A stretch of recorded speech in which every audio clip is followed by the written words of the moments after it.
ҳамояти 3240 муассисаи нави таълимӣ барои 1 миллиону 400 ҳазор хонанда сохта ба истифода дода шуд. ҳамчунин вобаста ба баланд шудани музди маоши кормандони соҳаҳои гуногуни халқи мамлакат дар паёми худ сарвари давлат ба ҳукумати мамлакат вазифаҳои мушаххас дода таъкид доштанд ки ҷиҳати амалӣ намудани иқдоми мазкур тадбирҳои заруриро роҳандозӣ намоянд. дар интиҳои паём пешвои миллат изҳор доштанд ки танҳо азму иродаи қавӣ, эътимод ба фардои нек, заҳмати софтдилона ба нафъи ватан ва давлат метавонад моро ба ҳадафҳои олиямон расонад.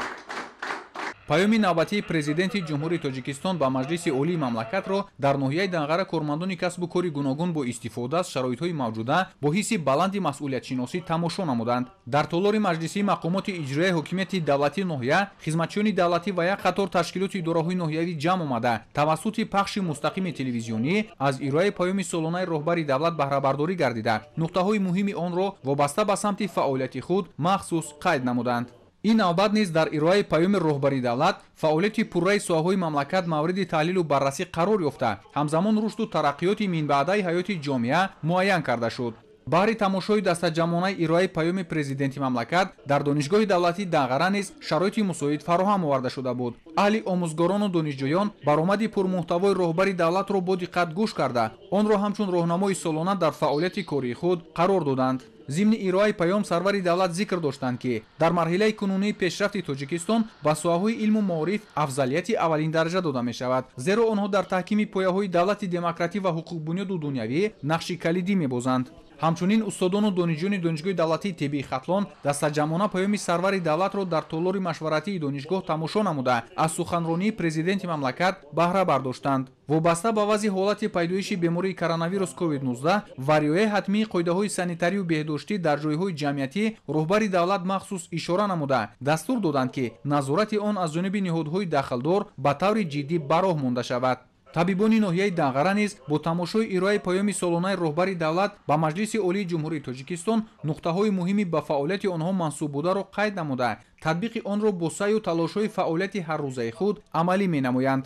ҷоизи зикр аст ки паёми имсолаи роҳбари давлатро на танҳо дар маркази ноҳия, балки сокинон дар ҷамъиятҳои деҳот бо ҳисси баланди хештаншиносӣ тамошо намуданд. паёми навбатии роҳбари давлат давоми мантиқии паёмҳои солҳои пешин буда бо таҳлилҳои мушаххас ва муайян сохтани роҳҳои асосии тараққиёти минбаъдаи кишвар ки барои таъмини зиндагии осоиштаи мардум равона шудааст, мардум ва кормандони соҳаҳои гуногун ҳамчун дастурамали ҳаётан муҳим ба ҳисоб меравад. сокинони ҷамъияти деҳоти Кангурти ноҳияи Тимурмалик низ бо фароҳамоварии шароит дар ташкилоту идора, муассисаҳои таълимӣ тариқи садову симо дар толору ҷойҳои серодам бо диққати махсус тамошо намуданд. дар толори кохи навбунёди фарҳанги деҳоти Кангурт кормандони касбу кори гуногун ва сокинон паёми сарвари давлатро тамошо намуда онро ҳамчун як ҳуҷҷати муҳими кору фаъолияти хеш қабул намуданд.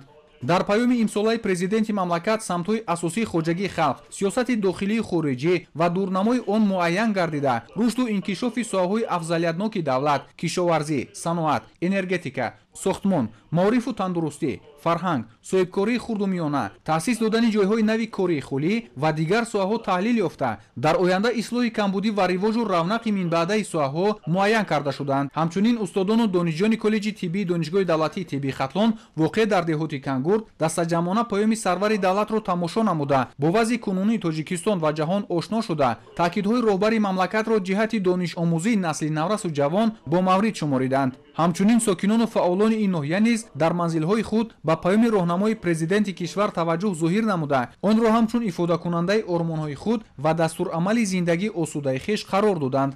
паёми асосгузори сулҳу ваҳдати миллӣ пешвои миллат президенти ҷумҳурии Тоҷикистон муҳтарам Эмомалӣ Раҳмон ба маҷлиси олии ҷумҳурии Тоҷикистон дар бораи самтҳои асосии сиёсати дохилӣ ва хориҷии мамлакат аз ҷониби сокинони шаҳру деҳоти Исфара бо ифтихори баланди соҳибдавлативу соҳибистиқлолӣ ва азму иродаи қавии саҳмгузорӣ дар ҷараёни минбаъдаи маъракаи бунёдкориву созандагӣ истиқбол гирифта шуд. дар ин рӯз хурду бузург дар иdoраву ташкилот, муассисаву корхонаҳо ва маҷмӯаҳои савдову хизматрасонӣ ба таври даст دستجمعانه گزارش مستقیم را از جلسه یکجایی مجلس نمایندگان و مجلس عالی جمهوری تاجیکستان که از طریق همه شبکه‌های رادیو و تلویزیونی جمهوری پخش گردیدند، شنیدند و تماشا کردند. واقعا هم ساکنان شهر و دهات اسفره همه ساله پیام پرزیدنت جمهوری تاجیکستان محترم امامعلی رحمان را بی‌صبرانه انتظار می‌شوند و این بی‌سبب هم نیست، زیرا پیام پرزیدنت کشور دارای مضمون پرمحتوا، فراگیر پهلوهای مختلف سیاستی داخلی و خارجی مملکت، اقتصادیات، اجتماعیات،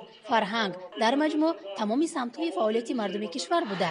برای هر یک شهروند وطندوست راهنمای اساسی زندگی میباشد. پیام امساله پرزیدنت مملکت بار دیگر ثابت ساخت که تامین نمودن شرایط برای زندگی ارزنده ساکنان کشور هدف عالی دولت و حکومت مملکت میباشد. از راهی استقبال از پیام در اسفره گفتن ممکن است که ساکنان این گوشه کشور در قطار کل شهروندان جمهوری تاجیکستان با برداشت مؤثر از هر یک نکته پیام آن را در فعالیت همروزشان پرثمر استفاده خواهند کرد. дар ҳамаи корхонаyu ташкилотҳои шаҳри Конибодом новобаста аз шакли моликият, қисмҳои низомӣ, коллеҷу литсейҳои касбӣ ва ҷойҳои ҷамъиятии шаҳр тамошои дастаҷамъонаи паёми навбатии асосгузори сулҳу ваҳдати миллӣ, пешвои миллат, президенти ҷумҳурии Тоҷикистон муҳтарам Эмомалӣ Раҳмон ба маҷлиси олии мамлакатро дастаҷамъона тамошо намуданд. паёми сарвари давлат кайҳост ки аз ҷониби шаҳрвандони кишвар ҳамчун манбаи муътамади арзёбии воқеии вазъи иқтисодиву иҷтимоии кишвар натиҷаи заҳматҳои соли гузашта ва нақшаву ниятҳои нек барои давраи минбаъда муаррифӣ мегардад. аз ин хотир дар шаҳри Конибодом дар ҳамаи корхонаву ташкилот ва идораву муассисаҳо нуқтаҳои савдову хизматрасонӣ ва ҷойҳои ҷамъиятӣ барои тамошои бемалол ва бароҳати раванди ироаи паёми роҳбари давлат шароитҳои созгор фароҳам оварда шуда буданд. аз ҷумла дар толори мақомоти иҷроии ҳокимияти давлатии шаҳр, раёсати маориф, молия, нозироти андоз, соҳаи тандурустӣ, коллеҷу лисейҳои касбӣ, муассисаҳои таълимӣ, ҷойҳои ҷамъиятӣ, бозорҳо ва ҷамоатҳои деҳот тамошои дастаҷамъонаи паёми пешвои миллат муташаккилона ба роҳ монда шуд. мардум ин навбат низ дар интизориҳои худ дар мавриди муайянсозии самтҳои асосии сиёсати дохилӣ ва хориҷии кишвар эҳсоси қаноатмандӣ дарёфтанд. аз ҷумла фароҳам овардани шароитҳои созгори рушду инкишофи соҳибкории истеъмолӣ, илму маориф ва фарҳанг, таваҷҷӯҳи хоса ба масъалаи ҷавонон, аз ҷумла зикр гардид ки ҷавононро бояд тарбия намуд. аз рӯҳияи истиқбол аз паём дар шаҳри Конибодом гуфтан мумкин аст ки сокинони ин гӯшаи кишвар дар қатори кулли шаҳрвандони ҷумҳурии Тоҷикистон бо бардошти муассир аз ҳар як нуқтаи паём онро дар фаъолияти ҳамарӯзаашон пурсамар истифода хоҳанд кард. сокинони ноҳияи шаҳри нав низ бо дарки амиқи муҳимияти паёми имсолаи сарвари давлат дар толорҳои васеъ нутқи пурмуҳтавои президенти мамлакатро сарҷамона тамошо намуданд.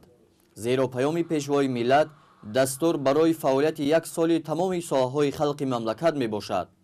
таъкид гардид ки дар ин давраи барои кишвар душвор тамоми захираву имкониятҳо ва саъю талоши ҳукумати ҷумҳурии Тоҷикистон барои расидан ба 4 ҳадафи стратегии миллӣ пешбинӣ шуда, таъмини истиқлолияти энергетикӣ, раҳоӣ аз бумбасти коммуникатсионӣ, ҳифзи амнияти озуқаворӣ ва саноаткунонии босуръати мамлакат сафарбар гардидааст.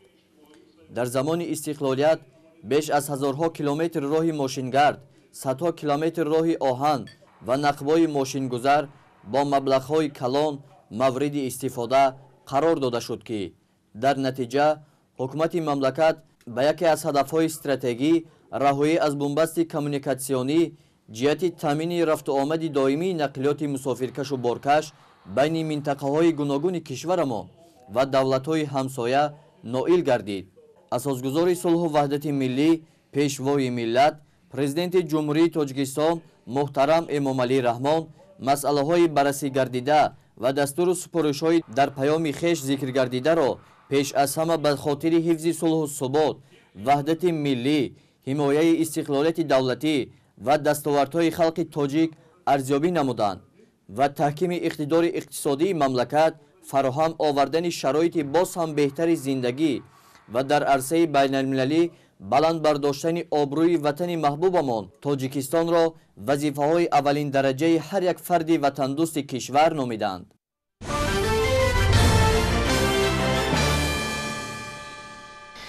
ҳамасола дар ҷумҳурии тоҷикистон 22 декабр рӯзи энергетикҳо таҷлил мегардад. дар давраи истиқлолият вобаста ба пешрафти иқтисодиёт ва беҳбуди ҳаёти мардум талабот ба барқ низ сол то сол меафзояд. зеро шумораи аҳолии ҷумҳурӣ афзоиш ёфта, садҳо ҳазор оилаҳо барпо ва ҳазорон манзили истиқоматии нав бунёд мешавад ки ин ҳама зарурати истеҳсоли нерӯи барқи иловагиро ба миён меорад.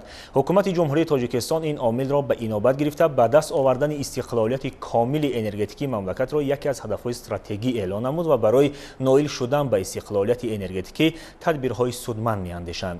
کارمندان شبکه‌های برق ترسانزاده با برگزار نمودن یک جمع آمدی تنتنوی از فعالیت یک ساله خود نتیجه گیری کردند. موضوع را همکارانمان ادامه می‌دهند.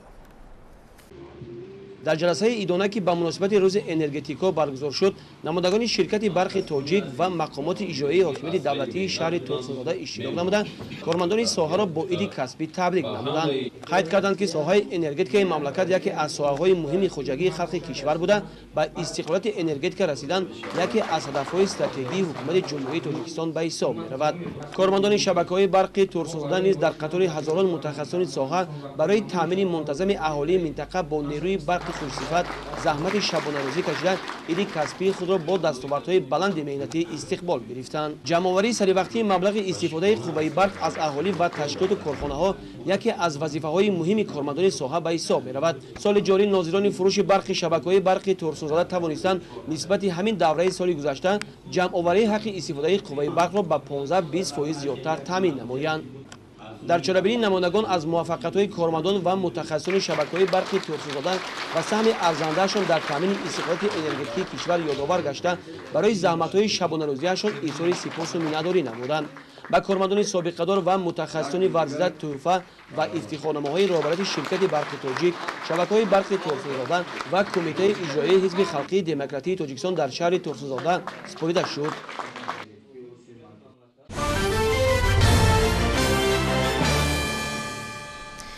در فیلیپین عاقبت‌های طوفان شدید را که به مرگ 375 نفر سبب